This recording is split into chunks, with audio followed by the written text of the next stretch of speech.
The villagers always said the forest remembers. It remembered the man who killed its spirit animal. There was once a palm wine tapper named Okafor. He was strong, stubborn, and believed nothing in the world could harm him. People said he argued even with the wind. If he thought he was right, nobody could change his mind. Not elders, not friends, not even the gods. Every morning, Okafor woke before the sun. He tied a rope around his waist, climbed tall palm trees, and tapped sweet wine that everyone in the village loved. He lived a simple life with his wife and children. They were not rich, but they were not poor either. Okafor always said he was a lucky man. One day, while walking back from the forest, he saw something strange in his trap. It was an animal that looked like an antelope, but not like any antelope he had ever seen. Its horns were black and white, shining even in the dim morning light. Its eyes were calm, also human. Its body looked normal, but something about it made the hair feel heavy.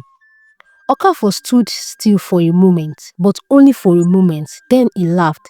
"This animal is mine," he said. "My trap caught it.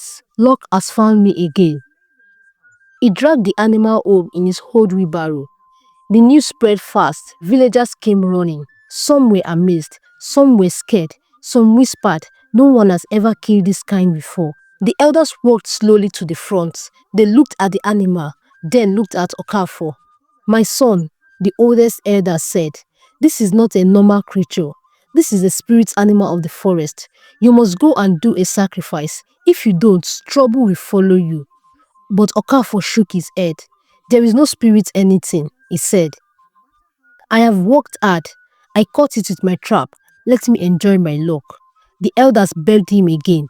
His wife begged him. Even some villagers begged him. But Okafor refused. He caught the animal. He sold the meat. He cooked some for his family. People came to buy because they wanted to test the meat no one has ever seen before. The youth shouted his name in praise. "He is a great man. He has no fear. He has done what no one else could do." Okafor enjoyed the attention. He smiled all week. 3 months passed. Nothing strange happened. So Okafor felt even more sure that the elders were just worrying too much. Then one morning, he set another trap. And again, the forest answered. This time, he caught the female of the same kind. Her horns were also black and white. Her eyes were even calmer than the first. She looked like she understood him, but Okafor felt no fear. "More luck for me," he said. He carried her back home using the same wheelbarrow. People were shocked again. The elders shook their heads. "This is not good," one of them said. "The forest will not keep quiet." But Okafor only laughed louder. Days passed. Weeks passed. Everything seemed normal. Then came a quiet morning. Okafor went out early. As always, he carried his rope. He carried his tapping tools. He walked to the palm tree he had tapped for years. He placed his foot on the trunk. He climbed. He reached high into the sky. But that day, something was different. No one knows if this tree was slippery. No one knows if his rope was loose. No one knows if the forest had finally decided to speak. All they knew was this: Okafor did not come home. By late afternoon, his wife began to worry. By evening, she called neighbors. By nightfall, the whole village went searching with lamps. When they reached the palm tree, they found him lying at the bottom. He was gone. There was no loud cry, no thunder, no strange sign in the sky, just silence. The men went back to the village to bring something to carry him with. And the thing they brought was the same wheelbarrow Okafor had used to drag the two strange animals. The wheelbarrow that carried the spirit animals was now carrying Okafor. The villagers walked slowly. The lamps shook in their hands. No one spoke. Even the youth who once praised him stayed quiet. When they reached the village square, the elders said only one thing: "The forest has taken back what was disturbed." And from that day on, no one set traps near that part of the forest again, because the villagers never forgot what happened to Okafor, and the forest never forgot either. The morning after Okafor's body was brought back, the whole village woke up with a heavy feeling. It was as if the air itself was thinking, No one played music, no one told jokes, even the birds around the village stayed strangely quiet. Women swept the compound slowly, children stayed indoors, men sat in groups and talked in low voices. Everyone knew Okafor had been stubborn, but nobody wished this on him. Nobody expected the forest to answer in such a silent way. Later that day, the elders gathered under the big Iroko tree in the village square. They sat in a circle, their faces serious.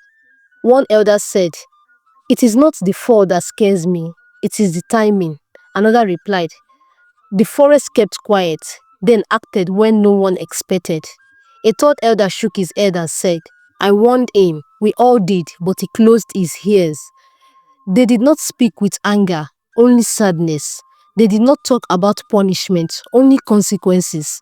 After a long silence, the oldest elder stood up and said, "We must tell the people what this means. We must remind them that the forest is older than all of us." While the elders discussed, the women in the village spoke in hushed tones outside their huts. Some said, "Okafor was a good man, but too proud." Others said, "The forest does not forget when you ignore signs." But Okafor's wife sat alone, her eyes empty. She did not blame the forest. She did not blame the elders. She only said one thing over and over: if only he listened. Some women came to comfort her. They held her hands, cooked food for her children, and helped clean the compound. But the quiet around her did not lift.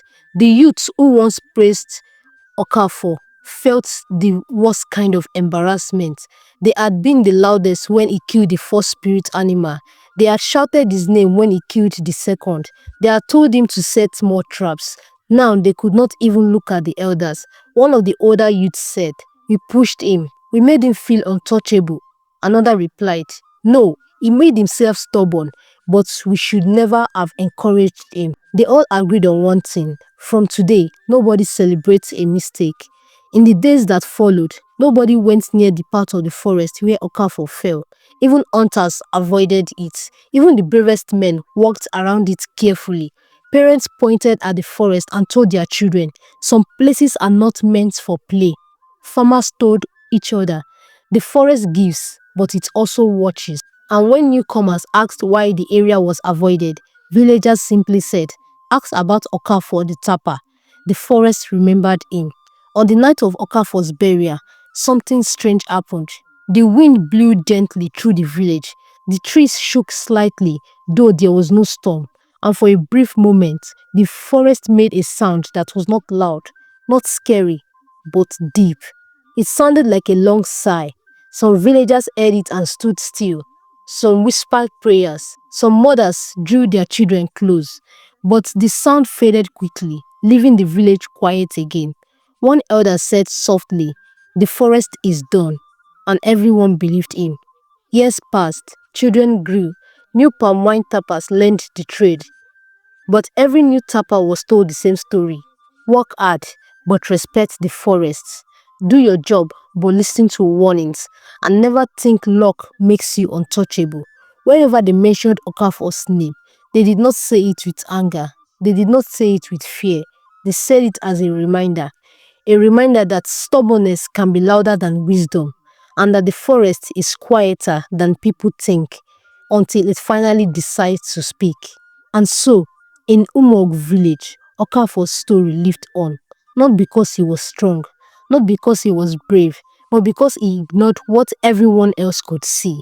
The villagers moved on, life continued, but the place where Okafor fell stayed untouched. Even the wind there felt different, like the forest still remembered it. If you enjoyed this story, don't forget to like, comment, and subscribe for more narrated tales. Thank you for watching.